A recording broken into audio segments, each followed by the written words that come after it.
On ne se défait pas de ses souvenirs d'enfance.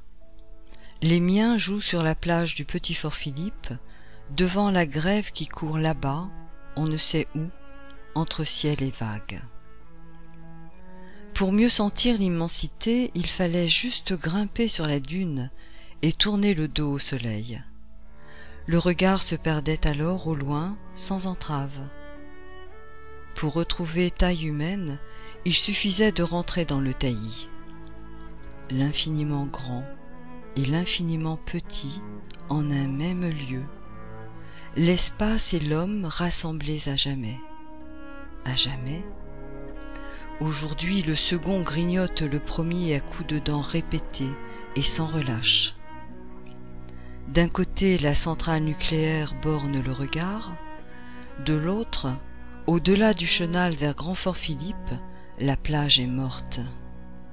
Et, entre les deux, les dunes s'étiolent, se réduisant à peau de chagrin.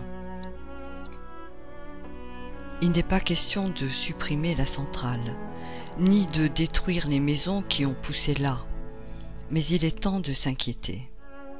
Un jour, si on y prend garde, il n'y aura plus de dunes. Pourtant, jusqu'à présent, les hommes ont su ici concilier beauté naturelle et beauté des choses. Voyez, ceux qui ont conçu et creusé le chenal de l'Aa au XVIIe siècle, en ligne presque droite jusqu'à son terme, donnent encore aujourd'hui le plaisir de découvrir le mouvement éternel de la mer au bout des jetées. Et ils ont permis au siècle suivant le développement d'un port qui a compté jusqu'à 130 bateaux partant pour Islande. Le phare voit passer d'autres embarcations, mais il permet toujours de prendre la hauteur nécessaire pour atteindre l'horizon.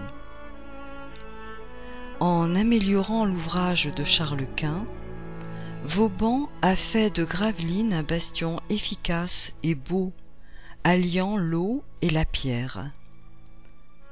Sa poudrière, devenue musée, abrite un plan relief émouvant où l'on devine les rues d'aujourd'hui. Le beffroi, classé en 2005, et l'église Saint-Willibrord rythment toujours le travail de la cité. Ainsi, ceux qui nous ont précédés ont utilisé l'espace en le respectant pour le mettre au service de l'homme. Il nous faut donc garder ce cordon de dunes si petit qu'on risque de le sacrifier à des intérêts passagers qui le détruiraient à jamais.